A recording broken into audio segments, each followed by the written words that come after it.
जय हिंद मित्रांनो, एक्झाम जागर या एज्युकेशन यूट्यूब प्लॅटफॉर्मवर तुम्हा सर्वांचं पुन्हा एकदा स्वागत आहे. मित्रांनो, या आधीच्या सत्रामध्ये तुमच्यासाठीचा प्रश्न होता, जागतिक वसुंधरा दिनानिमित्त भारतातील सर्वात मोठे हवामान घड्याळ कोठे लॉन्च करण्यात आले.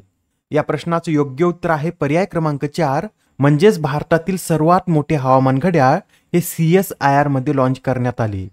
CSIR चा फुल फॉर्म सुद्धा नोट करून घ्या. CSIR म्हणजेच council of scientific and industrial research असे याचं पूर्ण स्वरूप आहे. आजच्या सत्राचा पहिला प्रश्न पहा. ICC पुरुष T20 विश्वचषकाचे राजदूत म्हणून कोणाची निवड करण्यात आली. मित्रांनो, आताच आपण पाहिलं होतं की उसेन बोल्ट यांची ICC T20 विश्वचषकाचे राजदूत म्हणून नियुक्ती करण्यात आलेली आहे. उसेन बोल्टसह क्रिस गेल व आता युवराज सिंग यांची सुद्धा ICC T20 विश्वचषकाचे राजदूत म्हणून नियुक्ती करण्यात आली आहे. म्हणजेच या प्रश्नाचं योग्य उत्तर काय असेल तर पर्याय क्रमांक 4 हे या प्रश्नाचं योग्य उत्तर आहे.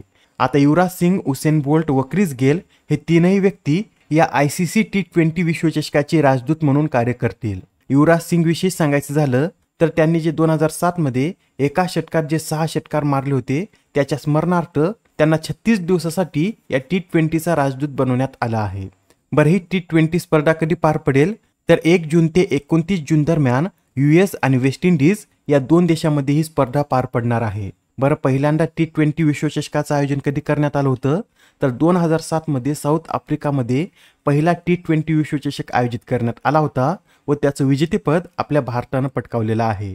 या आधीचा T20 विश्वचषक हा 2022 मध्ये ऑस्ट्रेलियात आयोजित करण्यात आला होता व त्याचं विजेतेपद इंग्लंड या देशानं पटकावलेलं आहे. 2021 मध्ये हा वर्ल्ड कप UAE आणि ओमानमध्ये आयोजित करण्यात आला होता व याचं विजेतेपद ऑस्ट्रेलियानं पटकावलं होतं. प्रश्न क्रमांक 2 पहा. भारतातील पहिल्या बहुउद्देशीय हरित हायड्रोजन प्रायोगिक प्रकल्पाचं उद्घाटन कोणत्या राज्यात करण्यात आले. तर आता भारतातील पहिल्या बहुउद्देशीय हरित हायड्रोजन प्रायोगिक प्रकल्पाचं उद्घाटन हे हिमाचल प्रदेश या राज्यामध्ये करण्यात आलं आहे. हिमाचल प्रदेशमध्ये कुठे तर हिमाचल प्रदेशमधील झाकरी येथील नातप्पा झाकरी जलविद्युत केंद्रात हा प्रकल्प लॉन्च करण्यात आला आहे. मित्रांनो, जे नातप्पा झाकरी जलविद्युत केंद्र आहे हे एकूण 1500 मेगावॅटचं असून याचं संचालन SJVEN म्हणजे सतलज जल विद्युत निगमद्वारे करण्यात येतं. बरं, आता हा जो हरित हायड्रोजन प्रायोगिक प्रकल्प आहे या प्रकल्पाअंतर्गत 25 किलोवॅट क्षमतेच्या इंधन सेलद्वारे ग्रीन हायड्रोजनसह वीज देखील तयार करण्यात येणार आहे. बरं, या प्रकल्पाचं उद्घाटन कोणाच्या हस्ते करण्यात आलं तर SJVENच्या अध्यक्षा गीता कपूर यांच्या हस्ते या प्रकल्पाचं उद्घाटन करण्यात आलेलं आहे. या प्रकल्पात 8 तासामध्ये एकूण 14 किलो हरित हायड्रोजन निर्माण केलं जाऊ शकतं. बरं मित्रांनो, जी SJVEN कंपनी आहे याची स्थापना कधी करण्यात आली होती तर 24 मे 1988 रोजी भारत सरकार आणि हिमाचल प्रदेश सरकारने संयुक्त उपक्रम म्हणून या SJVENची स्थापना केलेली आहे. आता येथे हिमाचल प्रदेश या राज्याचा उल्लेख आला आहे तर या राज्याविषयी हे लक्षात ठेवा. हिमाचल प्रदेश या राज्याची स्थापना 25 जानेवारी 1971 रोजी करण्यात आली होती. याची उन्हाळी राजधानी शिमला तर हिवाळी राजधानी धर्मशाळा ही आहे. या राज्याचे सध्या राज्यपाल शिवप्रताप शुक्ल तर मुख्यमंत्री हे सुखविंदर सिंग सुक्खू आहेत. या राज्यात एकूण किती नॅशनल पार्क आहेत तर या राज्यामध्ये एकूण 5 नॅशनल पार्क आहेत व ते कोणकोणते तर great Himalayan national park, Pin valley national park, Kheerganga national park, Inderkilla national park आणि सिंबलबारा नॅशनल पार्क हे या राज्यामध्ये स्थित आहेत. तसेच या राज्यामधून वाहणाऱ्या सतलज नदीवर भाकरा धरण सुद्धा बांधण्यात आलेलं आहे व या भाकरा धरणातील जलाशयाला गोविंद सागर या नावाने ओळखलं जातं. प्रश्न क्रमांक 3. शांघाय कोऑपरेशन ऑर्गनायझेशनद्वारे संरक्षण मंत्र्यांच्या बैठकीचं आयोजन कोणत्या शहरात करण्यात आले. तर आता शांघाय कोऑपरेशन ऑर्गनायझेशनद्वारे संरक्षण मंत्र्यांच्या बैठकीचं आयोजन आस्ताना या शहरामध्ये करण्यात आलं होतं. मित्रांनो, सध्या SCOचं अध्यक्षपद हे कझाकिस्तान हा देश सांभाळत आहे. त्यासाठीच या परिषदेचं आयोजन कझाकिस्तानमधील आस्ताना येथे करण्यात आलेलं आहे. बरं, या परिषदेमध्ये भारतातर्फे कोण सहभागी झाले होते तर संरक्षण सचिव गिरीधर आरमाने हे या परिषदेमध्ये भारतातर्फे सहभागी झाले होते. या परिषदेमध्ये इतर उपक्रमांसह भारताच्या एक पृथ्वी, एक कुटुंब व एक भविष्य या कल्पनेचा विकास करण्यात सुद्धा सहमती दर्शवण्यात आलेली आहे. SCO या संघटनेविषयी सांगायचं झालं तर याची स्थापना 1996 मध्ये S5 या नावाने करण्यात आली होती व त्यावेळी यात कझाकिस्तान, चीन, किर्गिस्तान, रशिया आणि तजाकिस्तान हे 5 देश सामील होते. त्यानंतर 2001 मध्ये उझबेकिस्तान हा देश या संघटनेत सामील झाल्यानंतर याला SCO असं नाव देण्यात आलेलं आहे. 2017 मध्ये भारत आणि पाकिस्तान या देशांना सुद्धा या संघटनेचं पूर्ण सदस्यत्व बहाल करण्यात आलं होतं. या SCO ची निर्मिती 15 जून 2001 मध्ये करण्यात आली होती. याचं मुख्यालय चीनमधील बीजिंग येथे आहे. तर सध्या याचे महासचिव हे झांगमिंग हे आहेत. आता हा प्रश्न पहा मित्रांनो, सध्या वारसा कर चर्चेमध्ये आला होता. या प्रश्नामध्ये काय विचारलं आहे, तर वारसा करासंबंधित विधानांपैकी अचूक विधान निवडा. आपल्याला वारसा करासंबंधित विधानापैकी योग्य विधान निवडायचं आहे. पहिलं विधान पहा काय म्हणतं, एखाद्या व्यक्तीच्या मृत्यूनंतर त्याच्या व तिच्या संपत्तीवर आणि पर्यायाने वारसदारांवर जो कर आकारला जातो त्या कराला वारसा कर असे म्हणतात. हे विधान पूर्णपणे बरोबर आहे. एखाद्या व्यक्तीचा मृत्यू झाल्यानंतर त्याच्या संपत्तीवर आणि पर्यायाने त्याच्या वारसदारांवर जो कर आकारला जातो त्यालाच वारसा कर असे म्हणतात.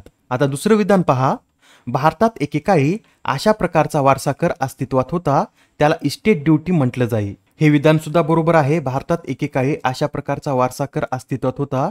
1953च्या इस्टेट ड्युटी ऍक्टद्वारे असा कर लावण्यात येत होता व भारतामध्ये या कराचा दर किती होता, तर 85% इतका भारतामध्ये या कराचा दर होता. आता शेवटचं विधान पहा, 1985 मध्ये तत्कालीन पंतप्रधान राजीव गांधी यांनी हा इस्टेट ड्युटी कर रद्द केला होता.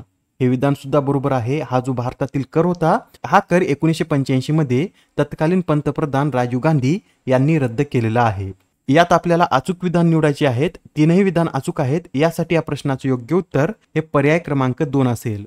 याबरोबरच मित्रांनो हे सुद्धा नोट करून घ्या, भारतात गिफ्ट टॅक्स सुद्धा लावला जात असे, जो 1998 मध्ये रद्द करण्यात आला होता. तर 2015 मध्ये भारतातून संपत्ती कर सुद्धा रद्द करण्यात आलेला आहे.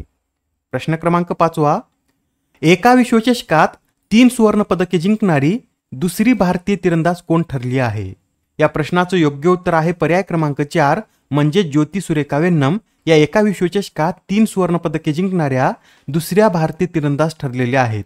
त्यांच्या आधी अशी कामगिरी कोणी केली होती, तर दीपिका कुमारी यांनी त्यांच्या आधी अशी कामगिरी केली होती व त्यांच्यानंतर अशी कामगिरी करणाऱ्या ज्योती सुरेखा वेन्नम या दुसऱ्याच भारतीय तिरंदाज ठरल्या आहेत. मित्रांनो, यंदाचा जो तिरंदाज वर्ल्ड कप आहे यामध्ये भारताने एकूण 5 सुवर्ण 2 रौप्य व 1 ब्रॉन्झ पदकासह 8 पदक जिंकत रँकिंगमध्ये पहिलं स्थान पटकावलं आहे. भारतानंतर दुसऱ्या क्रमांकावर साऊथ कोरिया आहे, त्यानंतर तिसऱ्यावर स्पेन, तर चौथ्या क्रमांकावर चीन हा देश आहे. बरं, हा जो विश्वचषक होता याचा हा पहिला टप्पा असून याचं आयोजन चीनमधील शांघाय या शहरामध्ये करण्यात आलं होतं. प्रश्न क्रमांक 6, रेसलिंग फेडरेशन ऑफ इंडियाच्या ॲथलीट्स कमिशनचे अध्यक्ष म्हणून कोणाची निवड करण्यात आली. तर आता रेसलिंग फेडरेशन ऑफ इंडियाच्या ॲथलीट्स कमिशनचे अध्यक्ष म्हणून नरसिंग यादव यांची निवड करण्यात आलेली आहे. बरं मित्रांनो, तुम्हाला हे माहिती आहे का, ऑलिम्पिक आणि जागतिक स्पर्धांमध्ये कुस्तीचं निरीक्षण कोणाद्वारे करण्यात येतं, तर युनायटेड वर्ल्ड रेसलिंग या आंतरराष्ट्रीय प्रशासकीय संस्थेद्वारे ऑलिम्पिक आणि जागतिक स्पर्धांमध्ये कुस्तीचं निरीक्षण केलं जातं.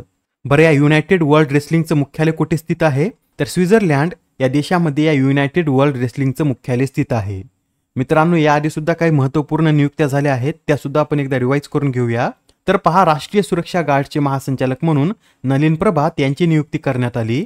नवे नौदल प्रमुख म्हणून दिनेश कुमार त्रिपाठी, सांख्यिकी आणि कार्यक्रम अंमलबजावणी मंत्रालयाच्या सचिवपदी सौरभ गर्ग, भारत पेचे मुख्य कार्यकारी अधिकारी म्हणून नलिन नेगी, टपाल खात्यात सचिव म्हणून वंदिता कोल, सीबीआयच्या सहसंचालकपदी अनुराग कुमार, विद्यापीठ अनुदान आयोगाचे सदस्य म्हणून सच्चिदानंद मोहंती, जागतिक बँकेच्या आर्थिक सल्लागार समितीवर राकेश मोहन, तर US इंडिया टॅक्स फोरमचे प्रमुख म्हणून तरुण बजाज यांची नियुक्ती करण्यात आलेली आहे. प्रश्न क्रमांक 7, कोणत्या देशाने शेंजेऊ 18 अंतर्गत 3 सदस्यीय अंतराळवीरांना अवकाशात पाठवले.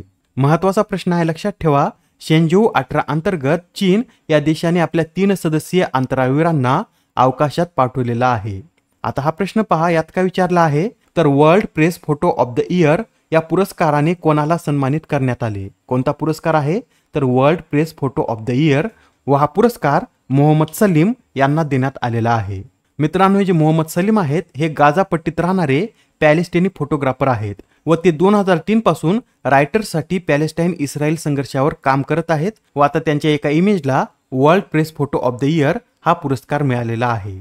याबरोबरच हे सुद्धा लक्षात ठेवा, 2023चा सरस्वती पुरस्कार प्रभा वर्मा, संगीत कलानिधी पुरस्कार 2024 TM कृष्णा, महाराष्ट्र गौरव पुरस्कार डॉक्टर उमा रेले, प्रिझगर आर्किटेक्चर पुरस्कार रिकेन यामामोटो, एबेल पुरस्कार मिशेल पिएरेटाला ग्रांड, 2024चा इंटरनॅशनल संस्कृती अवॉर्ड प्रोफेसर मीना चरांदा तर विंदा करंदीकर जीवनगौरव पुरस्काराने रवींद्र शोभने यांना सन्मानित करण्यात आलेला आहे. नेक्स्ट क्वेश्चन पहा. कोणत्या देशाने अलीकडेच युक्रेनला लष्करी मदत देण्यासाठी परदेशी मदत विधेयक मंजूर केले? तर आता हे जे परदेशी मदत विधेयक आहे हे अमेरिका या देशानं मंजूर केलेलं आहे. व आता या विधेयकानुसार युक्रेनसाठी 61 अब्ज डॉलर, इस्रायलसाठी 26 अब्ज डॉलर तर इंडो पॅसिफिकसाठी 8 बिलियन डॉलरसह एकूण 95 अब्ज डॉलर्सची यात तरतूद करण्यात आली आहे. आजच्या सत्रामधील शेवटचा प्रश्न पहा. कामाच्या ठिकाणी सुरक्षितता आणि आरोग्यासाठी जागतिक दिवस कधी साजरा केला जातो? तर कामाच्या ठिकाणी सुरक्षितता आणि आरोग्यासाठी जागतिक दिवस हा दरवर्षी 28 एप्रिल रोजी साजरा केला जातो. हा दिवस प्रथम कधी साजरा करण्यात आला होता?